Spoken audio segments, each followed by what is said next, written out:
أشهد أن لا إله إلا الله وأشهد أن محمدا رسول.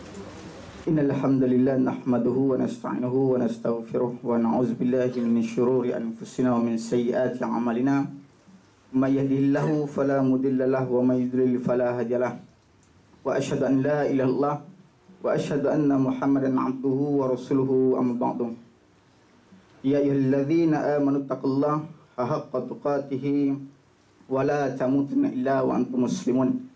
Assalamualaikum warahmatullahi wabarakatuh.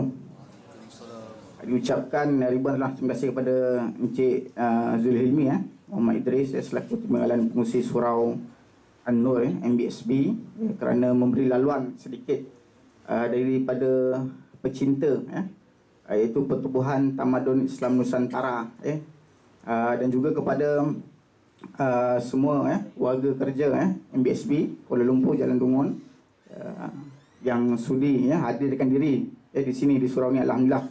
Dah makan ke tuan-tuan?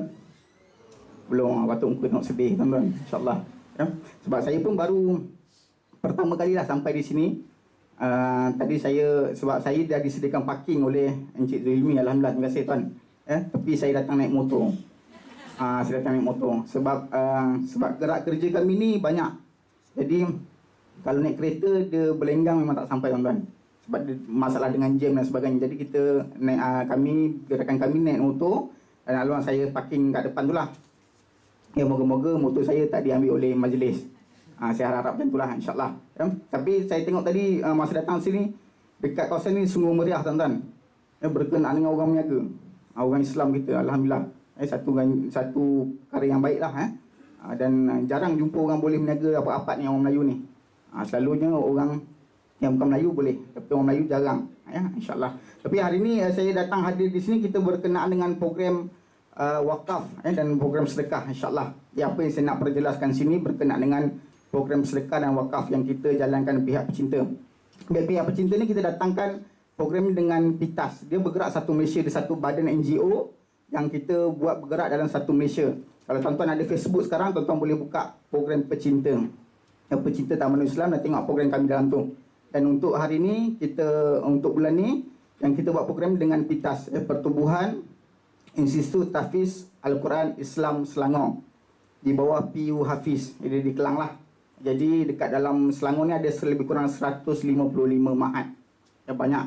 Jadi mahat-mahat kami ni yang kami pakai dan kita akan hantar kitab-kitab lah, di mana pelajar-pelajar mahat ni dia mentelaah kitab dan Al-Quran dan yang diterjemahkan dan sebagainya, insyaAllah. Baik. Dalam konteks sedekah dan wakaf ni tuan-tuan cukup luas. Daripada zaman Nabi ada seorang hamba bertanya kepada saya, "Ya Rasulullah, bagaimana aku ingin menginfakkan harta aku sedangkan aku ini tidak mempunyai harta?" Dan Rasulullah jawab, "Wahai hamba, bekerja. Dengan bekerja engkau boleh menginfakkan harta engkau." Bertanya lagi hamba itu kepada saya, "Ya Rasulullah, jika harta ini tidak mencukupi bagi aku, bagaimana ya Rasulullah?" Dan Rasulullah jawab, "Wahai hamba, angkatlah barang itu, letakkan di atas belakang unta tuan-tuan." Di mana perkara yang dilakukan oleh hamba itu tadi, itu juga dikira sebagai satu amal jariah sebenarnya.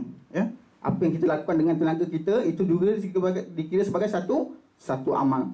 Tuan-tuan daripada pagi tadi niat datang ke MBSB sebab nak bekerja, dah dikira sebagai satu amal sebenarnya. Allah dah beri pahala kepada tuan-tuan dengan tanggungjawab yang tuan-tuan pikul. Mungkin tuan-tuan pagi tadi yang sempat mungkin datang awal, mungkin ada dekat sini pun dah ada jual nasi lemak, mungkin ada jual kuih, mungkin kita bawa kepada sahabat-sahabat kita. Satu tempat duduk tu ada 3 orang, kuih karipap sebiji, kerat 3 bagi, pun dikira sebagai satu amal. Dan amal ni banyak tuan-tuan, dia bukan khusus kepada keuangan saja, tidak, dia menyeluruh. Dikirakan infak sebagai harta. Dan ini adalah satu saham kita membeli syurga dengan harta. Kalau dengan kitab yang saya bawa hari ni, ini antara kitab yang kita wakafkan kepada pelajar-pelajar tahfiz lah. Kitab 10 sahabat yang dijamin masuk syurga. Ini 10 sahabat yang dijamin masuk syurga ni yang memang Nabi sebut. Nabi dah beritahu kepada sahabat sebelum mereka meninggal lagi. Mereka dah dijamin masuk syurga tuan-tuan. Kita ni belum tentu lagi. Atas amalan kita sebenarnya, insyaAllah.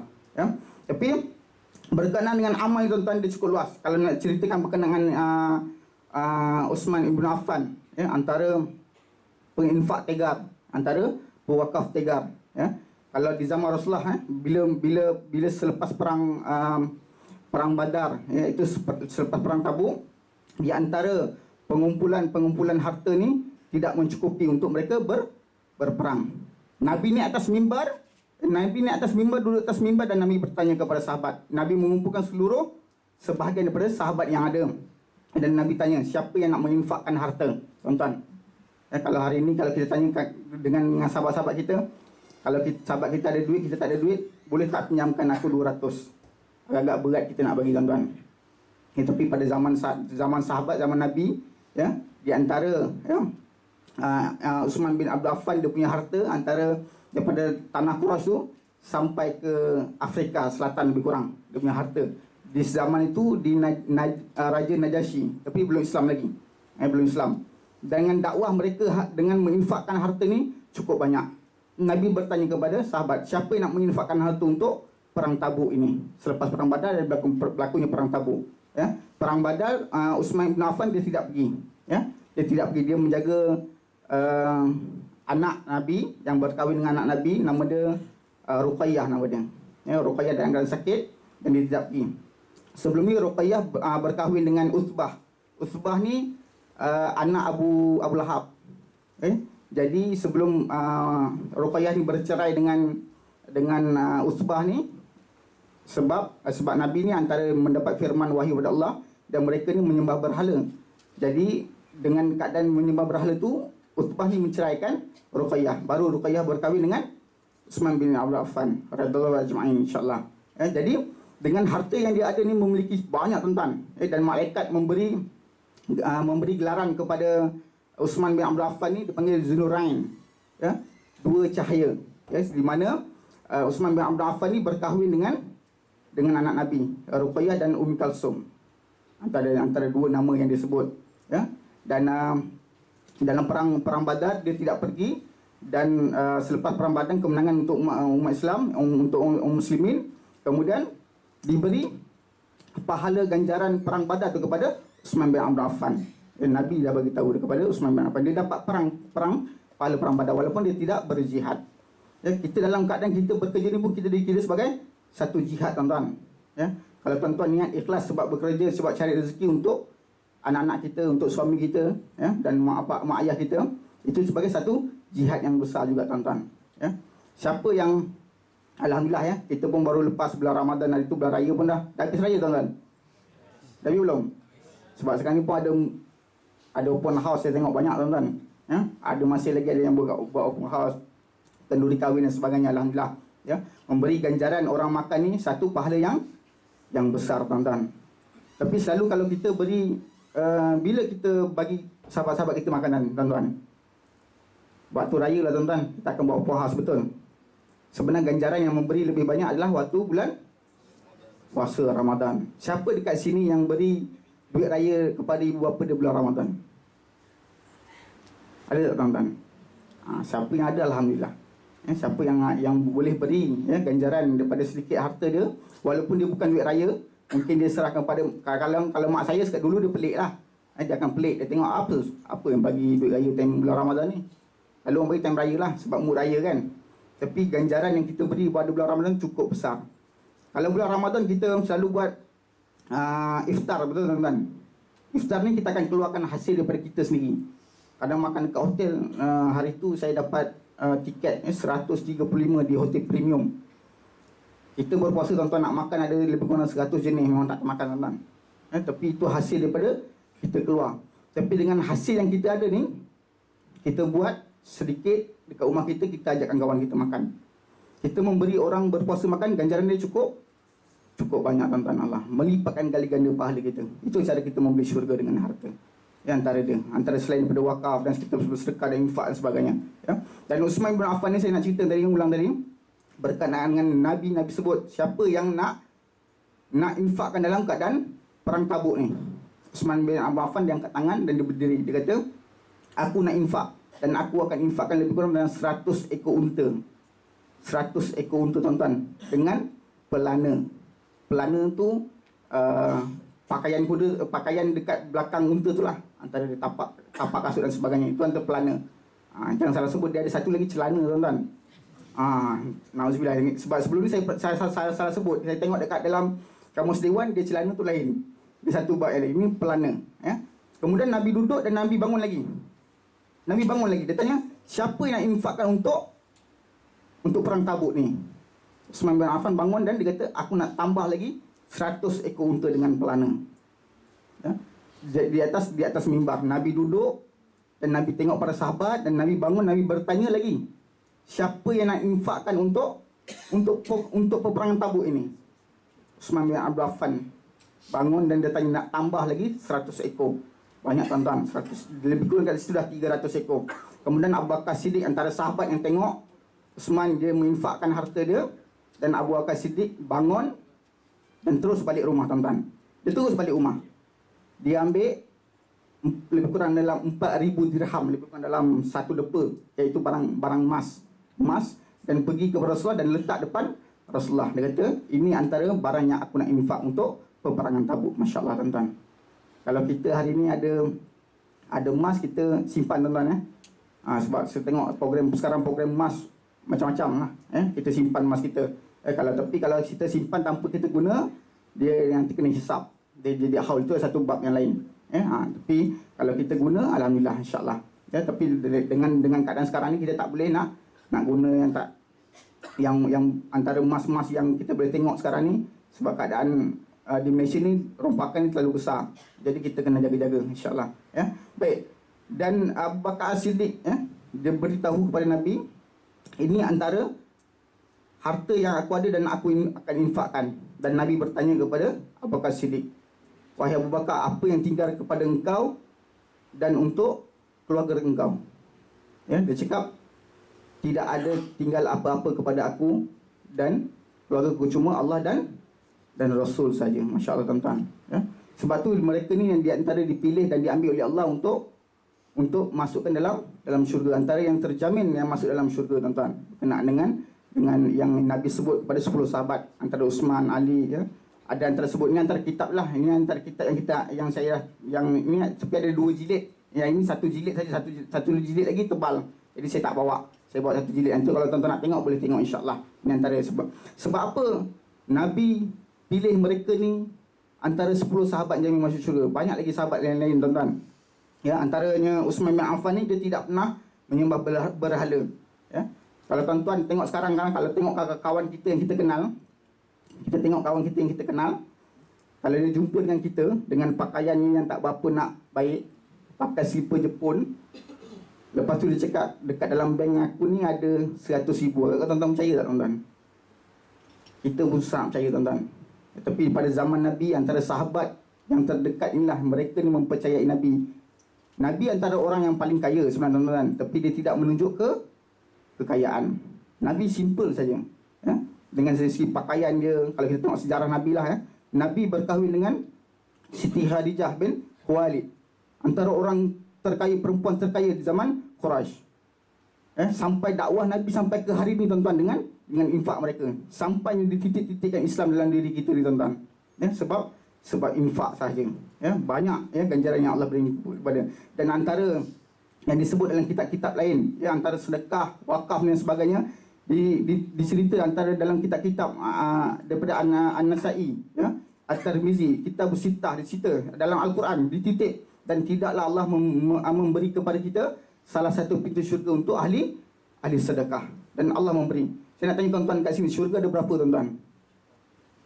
Hari ni ramai ustaz kat sini, alhamdulillah. Ustazah pun lagi ramai. Sebab selalu saya pergi tempat, memang perempuan paling ramai lah. Di antara umat akhir zaman, memang mutakhirin memang macam tu. Sebab tu sekarang satu nisbah lelaki, satu lelaki nisbah pada 4 perempuan. Itu kita jangan pelik. Memang umat akhir zaman begitu, insyaAllah. Berapa ada syurga tuan-tuan dalam yang kita pelajari? Saya ada dengar tu, hujung-hujung saya dengar. Alhamdulillah. Neraka ada 7 tuan-tuan. Dalam hadis sahih, neraka ada 7, syurga ada 8 semuanya. Ada 8. Salah satu syarat syurga ni untuk ahli amal jariah, ahli infak dan sebagainya, insyaAllah. Dan kita jadikanlah diri kita sebagai seorang infak yang terga tuan-tuan. Kalau hari ni pun dibekalkan tabung derma sumbangan An-Nur tu, kalau tuan-tuan masuk hari ni, tuan-tuan bawa duit kita, seluk saku, masukkan tuan-tuan. Kalau tuan-tuan tengok kita program wakaf ni tuan-tuan, harga kitab ni 560 kita wakafkan 560. Kalau dengar pun ada yang terkejut. Sebab harga dia 560. Tapi kita buat pecahan lebih kurang dalam 28 bahagian, satu bahagian tu RM20 untuk diwakafkan. Kalau tuan-tuan nak beli kitab, kita jual 2 jilid. Kalau tuan-tuan nak wakaf kepada pelajar mahat kami, kita buat satu bahagian tu RM20. Kalau tuan-tuan niatkan RM20, kalau satu hari lebih kurang dalam 60 sen tuan-tuan niatkan. Sekarang saya jamin tuan-tuan bawa 60 sen tuan-tuan pergi beli dekat bawah tu, ataupun pergi bazar atau kedai mamak. Apa yang kita boleh beli tuan-tuan sekarang ni? Susah kita nak beli. Masuk tandas pun lebih kurang dalam 50 sen tuan-tuan. Dan sekarang 60 sen tuan-tuan tu kita bawa ke jalan Allah fisabilillah. Allah akan bagi kita ganjaran yang banyak. Dan Allah memberi rezeki ni kepada tidak kepada kita, dia memberi kepada suami-suami kita tuan-tuan. Dan tidak pada suami kita, dia memberi kepada isteri-isteri kita. Dan tidak pada isteri kita, kepada anak-anak kita. Begitu Allah memberi rezeki kepada kita sebenarnya. Dan kita kena percayai yang Allah akan bagi rezeki ni, Dan nikmat ni selalu Allah akan bagi. Dia tidak pernah mengurangi pun sedikit pahala kita tuan-tuan. Kalau hari ni tuan-tuan, kalau kita lihat, mungkin kita tengok kalau kita ada kereta besar, rumah besar, itu kita dah merasakan kekayaan tuan-tuan. Tapi tidak sebenarnya. Nikmat yang Allah memberi kekayaan kepada kita adalah cukup. Walaupun gaji kita tidak besar seperti sahabat-sahabat kita, tapi dia rasa cukup untuk kita. Dan kita tidak ada masalah dibelenggu hutang dan sebagainya. Berapa ramai hari ni orang yang ada kereta besar, yang ada rumah besar dan sebagainya, memikirkan hutang yang terlalu banyak tuan-tuan. Itu bukan nikmat yang Allah berikan kepada kita. Dan kita membersihkan harta kita, membeli syurga dengan harta ni adalah satu jalan yang Allah suruh, dan perintah daripada sahabat dan pada jalan Nabi kita, insya-Allah. Daripada zaman Nabi lagi, dah diajar untuk bersedekah dan sebagainya. Nabi memang selalu antara penginfak yang terbesar lah. Sampai kalau tidak, takkan mungkin sampai dakwah ke hari ini, insya-Allah. Itu ada program wakaf. Kalau tuan-tuan nak tahu, dekat sini siapa pernah pergi buat umrah ke haji, ada pernah buat? Siapa yang buat umrah kat sini? Pergi ke Mekah. Tuan Zulhilmi ada pergi, alhamdulillah. Kalau tuan-tuan dekat sana, dia ada buat wakaf Quran tuan-tuan di tanah Arab ni. Wakaf Quran. Saya pernah pergi sana, saya pernah bawa balik 5 Al-Quran. Saya minta dekat Arabi dia. Yang Arabi Arab kan besar-besar yang tolak kereta wheelchair tu kan. Arabi dia yang dijaga pintu Kaabah tu. Selepas saya baca Al-Quran, saya minta dekat dia. Sekarang ada orang Arab dekat Mekah dah boleh cakap bahasa Melayu tuan-tuan. Dah boleh cakap Melayu. Sebab dah ramai orang Melayu kat sana. Dah boleh cakap Melayu. Tapi kalau masa saya minta tu, saya cakap Arab lah. Saya cakap Arab minta kepada dia. Kalau tuan-tuan tengok, kemungkinan kita punya program wakaf dan sedekah ni tuan-tuan, baru sangat di Malaysia ni. Saya ingat baru sangat. Lebih kurang dalam 20 tahun lepas. Di tanah Arab ni dah sepanjang zaman. Kalau tuan-tuan pergi, ada tak anak-anak kita belajar dekat Mesir? Ada tak kat sini, saudara mara kita? Cuba tanya dia pun, yuran bulanan ni berapa kat sana tuan-tuan? Yuran bulanan. Agak-agak tuan-tuan berapa yuran bulanan mereka?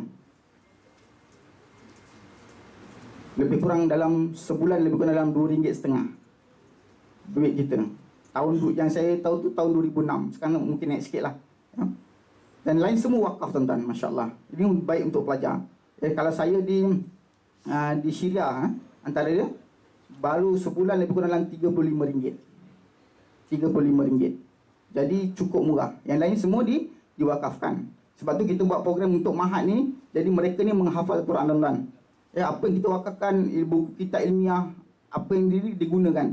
Walaupun mereka baca Al-Quran yang kita sedekahkan, walaupun kita tak sempat nak baca, jadi kita dah dapat saham pahala, insya-Allah. Walaupun mereka baca Bismillahirrahmanirrahim dengan nama Allah yang Maha Pemurah lagi Maha Pengasani. Huruf ba saja ganjaran yang diberi adalah 10 ganjaran kepada kita tuan-tuan. Alhamdulillah. Siapa sempat bangun pagi tadi solat subuh baca Al-Quran tuan-tuan? Sempat tak?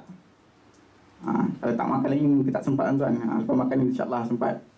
Dan Al-Quran ni bukannya tunggu kita nak buka Al-Quran tuan-tuan. Dalam handphone kita pun kita boleh upload Al-Quran dan boleh kita baca, insya-Allah. Itu antara ganjaran yang permudahkan untuk urusan kita. Ya, dan antara dia Al-Quran lah yang kita hantar. Kalau di Mahat kita hantar Al-Quran Tahriri, kita kumpulkan pelajar-pelajar tahfiz, mereka baca, mereka hafaz dan mereka tulis. Lepas tu kita panggil Illusion Network untuk buat cetakan dan kita hantar balik kepada Mahat. Itu antara dia. Jadi mereka nak dapat syahadah, mereka kena hafal tuan-tuan. Dan antara dia kitab Al-Quran Tahriri kalau tuan-tuan nak. Itu dibanting saya hantar 13,000. Kami hantarlah pihak INS hantar lebih kurang 13,000 naskah. Banyak tuan-tuan. Sebab kita beri pada pelajar, bukan kita beri pada sekolah, tidak. Dan wakaf ni ada dua tuan-tuan. Satu wakaf khusus dan satu wakaf am. Ini perbezaan lah tuan-tuan, lebih jelas. Wakaf khusus ni, contoh wakaf khas ni, yang inilah kita buat untuk antara jenis kitab, ya, Al-Quran, kipas, sejadah, telekung, baju sekolah anak yatim dan sebagainya. Itu wakaf khusus dia panggil, wakaf khas. Kita punya hasil, kita punya barang, dan tuan-tuan wakaf kepada kami dan kami hantar. Itu wakaf khusus, wakaf khas ni dia panggil kan. Ya. Kalau wakaf am ni, selalunya dia pergi kepada tanah tuan-tuan. Tuan-tuan pernah tengok tanah lot? Di mana hamba Allah ni dia ada tanah, mungkin faraid, sebahagian tanah ni dia beri yang kepada dia, ya. Dan sebahagian tu tanah tu dia dah kongsi dengan adik-beradik dia, dan dia nak mewakafkan tanah tu. Itu tanah dia punya sendiri. Itu dia panggil wakaf am. Ataupun kita punya tanah, kita ada tanah tapi kita nak buat rumah dekat situ untuk orang Islam. Jadi tanah wakaf ni dia tidak boleh kepada orang yang bukan Islam. Dia memang khusus untuk orang Islam. Kalau sekarang kita nak beli rumah pun agak mahal tuan-tuan. Jadi kita dengan tanah kita tu, mungkin kita nak wakaf, nak buat rumah 200 pintu ke, nak buat surau ke dan sebagainya, kita boleh guna insya-Allah. Jadi itu program wakaf yang kita jalankan. Dan dia cukup ganjaran yang Allah berikan ni cukup besar insya-Allah. Kalau dekat sini tuan-tuan, mungkin dekat sini kita buat wakaf ni satu nama ni RM20. Tuan-tuan nak niatkan untuk tuan-tuan ke, untuk anak-anak tuan-tuan ke, ya, mak ayah tuan-tuan ke, ataupun arwah mak ayah kan, nanti boleh jumpa saya insya-Allah. Kita akan beri nama untuk buat wakaf dekat sini dan kita akan sediakan sijil lah. Jadi kita akan sediakan sijil dekat sini dan kita akan kira, ya, dari segi wakaf-wakaf kita. Mungkin tuan-tuan nak buat 2 nama ke 5 nama ke, tak ada masalah. Ya. Baik, yang nak buat wakaf nanti insya-Allah, ya, sebab saya mungkin dalam kita zuhur dekat sini tuan, ya, Cik Izmi, ya. Nanti boleh sempat dalam setengah jam ni, siapa nak jumpa boleh jumpa kat saya buat wakaf. Nanti dalam 1:30 kita solat zuhur lah, ya. Dan insya-Allah berkenaan dengan wakaf ni, kalau tuan-tuan dekat sini, sebab kadang-kadang kita tak bawa duit tuan-tuan. Mungkin tuan-tuan punya duit dekat office dan sebagainya. Kalau yang bawa, alhamdulillah. Yang tak bawa boleh pinjam kat kawan. Tapi bayar tuan-tuan. Sebab ni saya berlaku masalah tuan-tuan. Ada hamba Allah ni, dia punya kawan dia tak bayar tuan-tuan. Dia nak buat wakaf tapi dia tak bayar. Ini satu masalah. Jadi kalau tuan-tuan nak pinjam boleh, tapi bayar. Saya paling nilai lah kan lah. Kalau tuan-tuan sekarang tuan-tuan bawa duit kita RM50 tuan-tuan. Kita bawa duit kita RM50 sekarang tuan-tuan. Kalau tuan-tuan datang ke surau ni, tengok tabung surau An-Nur nak letak RM50, cukup takut tuan-tuan. Cukup takut. Besar kita rasa. Sebab syaitan sentiasa membisikkan di telinga kita tuan-tuan. Itu perkara biasa. Dia menangguhkan amalan kita. Itu perkara biasa. Dia tidak suruh, syaitan ni dia tak suruh kita buat wakaf ataupun sedekah tak, tapi dia menangguhkan amalan kita sampailah kita mati besok kelak. Dengan RM50 kita rasa takut. Tapi dengan RM50 tuan-tuan ni bawa pergi mall, apa yang kita boleh beli tuan-tuan? Itu raya baru ni, berapa baju lain kita boleh beli tuan-tuan, baju raya. Kalau sekarang kalau orang lelaki baju Melayu dapat seluar je, RM50. Baju Melayu pun dekat 100 lebih. Cukup mahal. Tapi apa yang kita infak ni, kita bawa jalan Allah, insya-Allah. Allah akan gantikan dan dia memberi rezeki kepada kita yang cukup luas, cukup banyak insya-Allah tuan-tuan. Ini apa yang kami jalankan insya-Allah, dan dapat membantu mahat kami, mahat tahfiz kami di Selangor dan seluruh Malaysia insya-Allah. Kalau tuan-tuan ada Facebook boleh buka sekarang, boleh tengok. Itu antara yang kita hantar. Yang bulan puasa hari tu kita hantar 1,200 kitab dekat Perak kita hantar. Itu barulah. Dan ini kita akan hantar di negeri Johor tak silap saya untuk bulan ni. Ya, alhamdulillah insya-Allah. Ya, baik. Sebelum saya nak mengakhiri taklimat saya tuan-tuan, ya, pada petang ini, ya, berkenaan dengan wakaf dan berkenaan dengan sedekah ni tuan-tuan, saya nak kongsi dengan tuan-tuan, ya, di mana tahun ni antara 2016 tuan-tuan, ya, kita ni dah zaman moden tuan-tuan, tapi antara perkara yang tidak diterima amalan kita tuan-tuan, antara kita melakukan kesyirikan kepada Allah SWT tuan-tuan. Ini kita jangan lupa. Syirik ni bukan bermakna kita menyembah berhala tuan-tuan. Dia boleh berlaku dalam semua aspek. Hari ni sahabat saya ada hantar satu WhatsApp di mana rumah dia ni ada orang gantung tangkal tuan-tuan. Sebab dia berniaga. Ini antara dia orang Melayu dia masalah. Dia berniaga, dia letak dalam botol tali warna hitam, dalam tu ada garam. Yang dia tak nampak, yang nampak ni anak dia. Itu kesyirikan tu, nauzubillah, itu besar tuan-tuan dosa dia. Tidak akan diampunkan kecuali kita taubat tuan-tuan. Dan saya pernah pergi tengok tuan-tuan, saya pernah pergi ke sebelah utara. Antara dia, ada orang utara sini. Ramai kan, minta maaf tuan-tuan. Sebab orang utara ni dia suka tangkap ikan. Dia panggil bubu ikan kan. Saya pernah pergi satu kedai ni, saya tengok dekat bumbung dia ada bubu ikan. Ada bubu ikan kan. Kalau kita masuk tangan tu, kalau kita tangkap keluar pegang kepala ikan haruan tu, haruan lah. Ada yang pegang kepala ular pun ada. Ada kan, dia panggil bubu ikan. Dia letak dekat bumbung. Saya tanya dia, sebab apa letak bubu ni? Bubu ni dia kata dia nak tangkap jin. Bila orang hantar kat kedai dia, dia masuk dalam bubu tu, dia tak boleh keluar. Dia nak menghilangkan antara perniagaan dia dengan orang tu, dia pun buat cara melakukan perkara syirik. Kedua dapat hukum syirik. Kita minta pada Allah tuan-tuan. Minta pada Allah, berdoa pada Allah. Itu cara yang kita yang diajarkan dalam Islam. Nak berdoa ni bukan tunggu lepas kita solat tuan-tuan. Nak berdoa ni bukan tunggu lepas kita solat. Imam dah habis solat, imam duduk habis baca doa dan kita ikut imam. Imam baca Allahumma lisan ratiban bi qalban maf'uman bi syukrik. Masalan, contoh dia, doa ni kita yang minta pada Allah, sebab kita minta kita ada connection dengan Allah. Allah yang saja tahu apa masalah kita tuan-tuan. Allah tidak ada tahu masalah daripada imam kita ataupun makmum kita. Kita yang minta pada Allah, ada connection yang baik, dan Allah akan makbulkan doa kita insya-Allah. Kalau kita nak bertawassul pun boleh. Cari ustaz-ustaz nanti yang ni ada program Ustaz Abdullah Khairi dan sebagainya. Alhamdulillah, antara ustaz-ustaz yang kita tahu dia punya syahadah macam mana dan sebagainya. Kita boleh minta doa kepada ustaz tu supaya mendoakan kita pun boleh, tak ada masalah. Tapi bertawassul untuk orang yang selepas mati tak boleh. Tak boleh, itu tak boleh. Itu dilarang. Kalau tuan-tuan, kalau saya di Syria tuan-tuan, antara Syria ni Syiah ramailah. Antara jalan nak pergi ke Nawa tu tuan-tuan, nak pergi ke Nawa, Imam Nawawi tempat dia. Dalam kitab Imam Nawawi dan sebagainya, Nawa tu ada satu roundabout. Ada satu roundabout, mungkin dia letak syekh dia dalam tu. Kemudian saya tengok kereta dia 2-3 kali pusing. Saya tanya kenapa, sahabat saya kenapa, kereta dia tawaf. Dia tawaf. Kata tak perlu pergi ke buat apa? Tak perlu pergi ke Mekah, boleh tawaf kat situ. Nauzubillah. Jadi orang Islam kita Ahli Sunnah wal Jamaah tidak boleh begitu tuan-tuan. Ini saya kongsi tuan-tuan, jagalah amalan kita tuan-tuan dan berdoalah kepada Allah supaya kita dimatikan dalam keadaan iman Islam insya-Allah. Baik, selepas ni siapa yang nak wakaf boleh jumpa saya kat sini. Lebih kurang dalam kurang setengah jam lagi. Siapa yang nak bagi nama boleh jumpa saya kat sini dan kita akan proses. Nanti selepas zuhur nanti kita akan solat dan saya akan pergi ke Kuang lah. Ada program pula dekat Mahat dekat sana kat Kuang, Rawang. Sebab tadi saya keluar tadi pun tengok macam nak hujan tuan-tuan. Tapi alhamdulillah saya doa kepada Allah, minta alhamdulillah bukan doa saya itu diperkenan, tak, kita minta pada Allah supaya dipermudahkan urusan kita insya-Allah. Setiap urusan kita semua orang ada masalah tuan-tuan. Saya ada masalah, tuan-tuan ada masalah. Tapi minta Allah mempermudahkan urusan kita dunia akhirat. Sebab kita umat Islam, kita minta pada Allah, bukan minta pada orang lain. Jadi saya datang dengan motor, alhamdulillah Allah mudahkan urusan saya sampai ke sini dan alhamdulillah tak hujan. Kalau hujan kita kena redha tuan-tuan. Jadi kita pakai baju hujan lah insya-Allah. Kalau tuan-tuan naik kereta yang sanggup hantar saya boleh hantar saya insya-Allah. Okey, baik, nanti selepas ni siapa yang nak wakaf boleh jumpa saya sini. Yang tak nak wakaf pun tiada paksaan. Tapi kalau tuan-tuan nak niatkan untuk siapa pun boleh.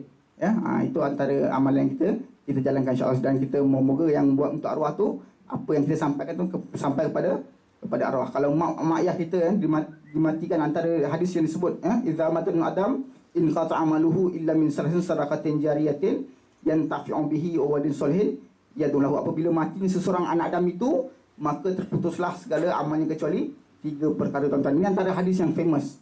Antara hadis yang famous diriwayatkan oleh Imam Muslim daripada Abu Hurairah radhiyallahu anhu. Selepas kita mati dah tak ada perkara lain kita akan lalui kecuali 3 perkara ini, iaitu sedekah kita, ilmu kita dan doa-doa anak yang soleh insya-Allah. Dan dalam surah Al-Baqarah saya sebut ada ayat 261, apabila seorang itu menginfakkan hartanya fi sabilillah jalan Allah seperti benih yang tumbuh mempunyai 7 tangkai. di mana setiap tangkai itu mempunyai 100 biji benih lagi.